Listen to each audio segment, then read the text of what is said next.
From the time I was a little kid, I always tried to be a good Christian, do the right thing, be a good person. But I have to say, when I was in my 20s, I was anything but pious or reserved. I mean, I think I was pretty wild. But I learned early on that, life is all about balancing. On the one hand, you have to provide for yourself, make a living, get a job, someday, take care of your family. But balance that against really experiencing life to the fullest.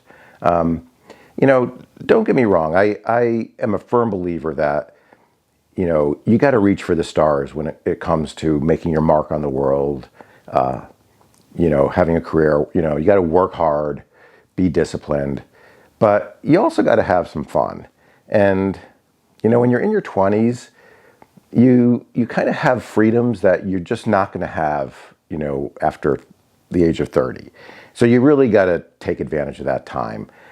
For me, thankfully, I had a great group of guy friends from high school, and we stayed close, to this day. But certainly, when I was in college, in my 20s, when I would come home from school, during the summers, we would go out every night. We'd be out till all hours of the morning, and we took some awesome day trips. So we just, we definitely lived life on the edge, and I have absolutely no regrets about that.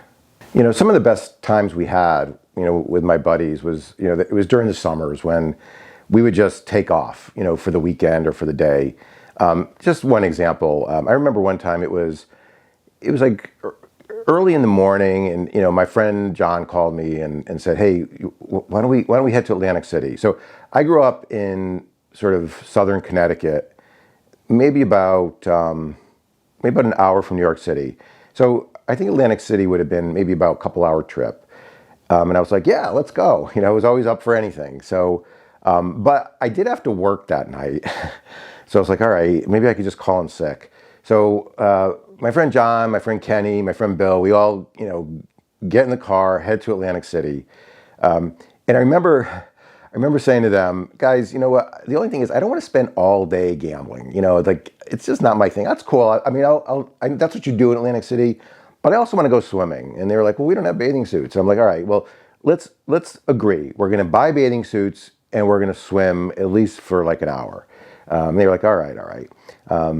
And on our way down, I remember thinking to myself, I better put, and I did this, I put I think it was like maybe $10 under the seat, because I thought, I just know we're going to spend every last penny on us. And we didn't have credit cards at the time. And I said, I want to make sure we have money for tolls to get home. And this was before Easy Pass, you needed cash. So that's what we did. We went, and sure enough, my friends, they definitely want to just hang out at the casinos and play blackjack or whatever. Again, not my bag. It was fine. And Atlantic City, by that point was pretty tacky. It really was. They had these all-you-can-eat buffets, and it was just a real lot. Tables full of really bad food. And at some point, I said, guys, you promised, we're going to go swimming in the ocean. So, we bought bathing suits, went swimming, and I remember this. It was like this. You don't see them. It was like this swarm of jellyfish that apparently we were swimming in.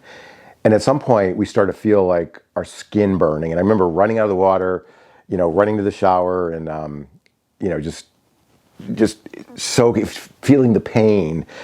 So we ended up staying. I think it was till maybe 1 or 2 in the morning. But I remember it was like just late afternoon, and I think we were having sort of late lunch, early dinner. And I said, oh, I got to call my boss, Pat, the manager at my job. At the time, I was working for Dial America Marketing. It was back when they had telephone solicitors. So I used to sell magazine subscriptions over the phone. And I had to call in sick. So I was on a payphone. I called Dial America, Pat answered, and I said, hey, Pat, it's Spencer. I'm sorry, but I'm really sick. I'm going to have to call in sick today.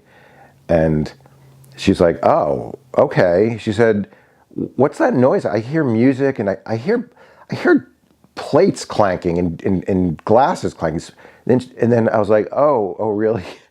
And I'm not a good liar. And then she's like, Spencer, where are you? And then I started laughing. Like when I get nervous, I start laughing, and I started laughing hysterically. And then she started yelling at me, and the more she yelled at me, the more I laughed. And she's like, "You wait till tomorrow. I want to have a long talk with you and whatever." So anyway, then we went. I was like, "Oh my God, I'm gonna get fired." Thankfully, I didn't. At those jobs, as long as you could sell, and I was a young guy. I mean. But I was able to sell magazines on the phone. So we stayed until like the wee hours of the morning. And I remember, Bill and Kenny were in the back seat, just conked out, like passed out sleeping. And John and I were in the front seat. John was driving. And it was so late, and I know he was tired. So I remember we just sang Bruce Springsteen songs the whole way home. And I did it just so that, he would not fall asleep at the wheel. But it was just great. And then just, again, I knew at that time there were things that I was going to be able to do then that I just wasn't going to be able to do when I was older. Another time, it was this was like the middle of winter. I think we were on Christmas vacation. John called me up and he was like, "Hey, I got to head up to my parents," and they had this little chalet up in New Hampshire. And he was like, "I got to do some cleanup work and stuff, but we got the snowmobiles. You want to go up?" And there was a snowstorm. Huge snowstorm coming into New England.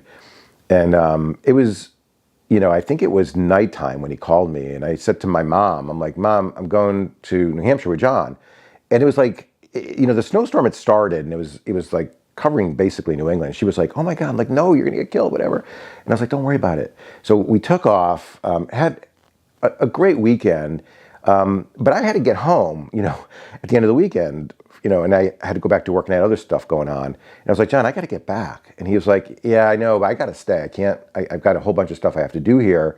He's like, "You could take a train if you want." But like, I'm like, "Oh, I hate doing that. It's like 20 million connections. It takes all day." And he's like, "Just hitchhike." And I mean, I had hitchhiked before. And in the 70s, you definitely could do it. I think it was a lot less dangerous, but I never thought, of hitchhiking, interstate. From New Hampshire to where I lived in Connecticut, it was almost 200 miles, a lot of highway. And I was like, "Really? You think I can?" And the other thing was, it was dead of winter. It was like, sub freezing temperatures. And he was like, "Yeah, yeah." So I was like, "All right."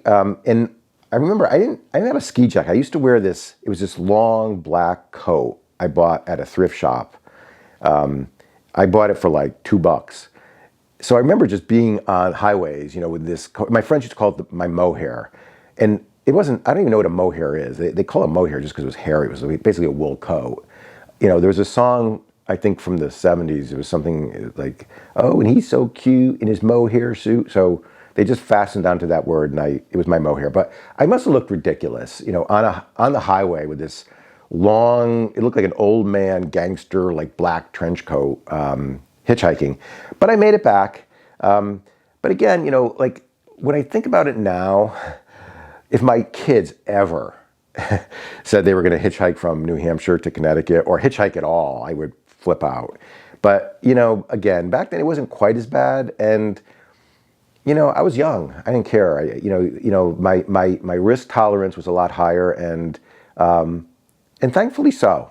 Again, I have no regrets about that. When I think about that time in my life, I think about what I put my poor mother through. My dad worked nights, so she had to kind of deal with me in the evenings, when I was coming in and out and kind of going crazy at that time. It was funny. She was pretty cool with whatever I did with my friends. With girls though, that was where she got really super like uptight. She was very protective of me, when a girl came into the scene. I had this very good friend, my friend Martine. So when I was an undergrad, I was in a fraternity, and senior year, fraternity guys, we all moved off campus into these houses, and there was a group of girls that lived up the street who are our friends. They hung out at the fraternity, and we just hung out all the time. Martine was one of them. Just awesome person, fun, and she and I were just very good friends. There was definitely some romantic involvement there, but just somebody I just loved her to death. She was just great friend, and just we had just so much fun together. But she wasn't just at college. I went to college in Pennsylvania. She also lived near me in Connecticut. So over the summers we would hang out, And for some reason, my mother would just get so uptight around Martine. Martine, I think she sensed that Martine had a kind of a wild streak. I remember one time I was sitting and I can hear my mother talking to my Aunt Stacia, my mother's sister. And she was talking about Martine, and she goes, and Stacia, he has this girl, her name is Martine. And, I could just tell she's this little redhead. And, like, I dropped him off at Martine's because she was going to drive him to school. And she jumps out of the door and she gives him the biggest hug. I thought she was going to break all his bones. She hugged him so hard. And she goes, when he's home at night, sometimes he and I are just watching TV and it's like 10, 11 o'clock and we're just, it's almost time for bed and the phone's going to ring and it's Martine. And he answers the phone and she says, "Meet me at the bar for a drink." And he jumps out of his chair and he runs out the door at 11 o'clock at night. And I'm thinking like, she doesn't say like, "Meet me at the bar for a drink." She said, "Hey, what are you doing? You want to go grab a drink? Meet me at such and such a restaurant, such and such a bar." And I don't remember like running out the door. I would walk out the door, kind of quickly because I was going to go out and hang out with Martine. But again, I just feel bad for my mom when I put her through those years. Had a great time, but put my poor mother through hell. Here's the point of all this. I think in life, you can have it both ways.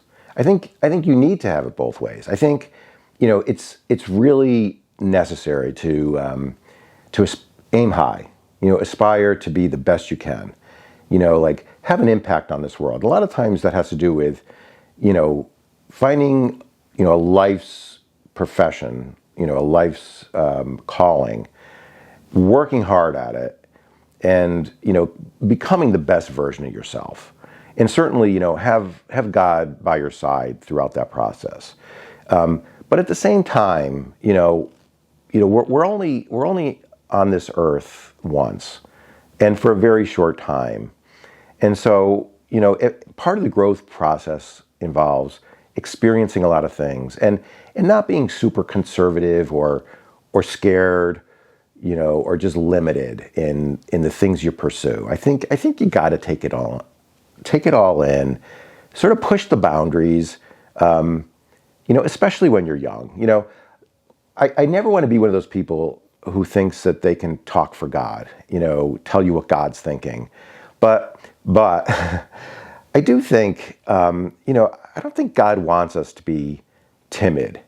And I don't think God wants us to be scared or limited in the things we do. I think he wants us to be, sort of have a big presence. And for me, what that means is,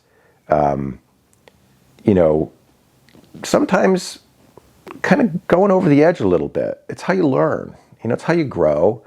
And it's how you make great memories. You make great stories. So that's kind of my thought for the day. Anyway, if you enjoy these kind of stories and these insights, I enjoy delivering them to you. But please do hit the subscribe button. I'm kind of just getting ramped up on this channel, but there's a lot more great content to come. So I would love you to be part of my community. So that's it for today. See you next time.